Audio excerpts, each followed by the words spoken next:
বিহারের ফেমাস একটি রেসিপি আপনাদের সাথে শেয়ার করলাম, যা রুটি, পরোটা, ডাল ভাত এই সব কিছুর সাথে অসাধারণ লাগে। গুড ইভিনিং এভরিওয়ান, শতাব্দীর কিচেনে আপনাদের সবাইকে স্বাগত জানাই।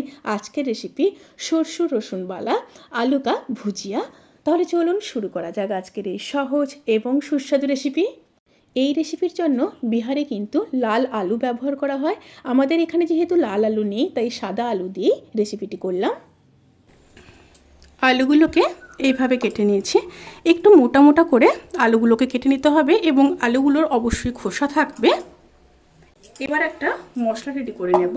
তার জন্য দিয়ে দেব 10-12 কোয়া রসুন, 1 চামচ হলুদ সর্ষে, 1 চামচ গোটা জিরে, একটা শুকনো লঙ্কা, লঙ্কার পরিমাণটা আপনারা বাড়াতে পারেন, 10-12টা গোলমরিচ গুঁড়ো, সামান্য জল দিয়ে একটা স্মুথ পেস্ট রেডি করে নিয়ে ফিরে আসছি। এবার প্যানের মধ্যে সর্ষের তেল দিয়ে দেব। তেলের পরিমাণটা এখানে একটু বেশি থাকবে।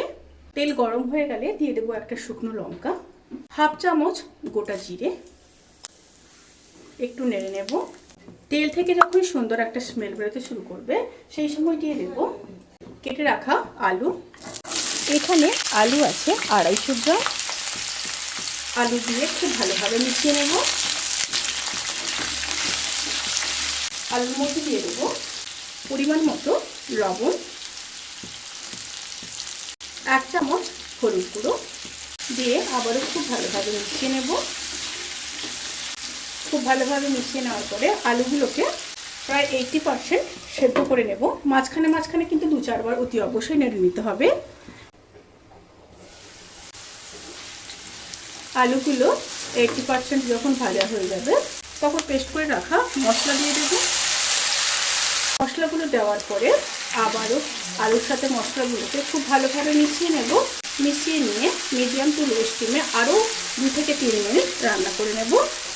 বিহার কা সরষে রসুনওয়ালা আলু কা ভুজিয়া সার্ভ করার জন্য একদম রেডি। এবার গ্যাসের ফ্লেমটাকে অফ করে দেব। অফ করে দিয়ে গরম গরম সার্ভ করে দেব। রেসিপিটি কেমন লাগলো প্লিজ কমেন্ট করে জানাতে কিন্তু ভুলবেন না। আর আপনারা সবাই ভালো থাকবেন, সুস্থ থাকবেন, সাবধানে থাকবেন। আজকের মতো এই পর্যন্ত। পরবর্তী রেসিপির জন্য অপেক্ষা করুন। টাটা।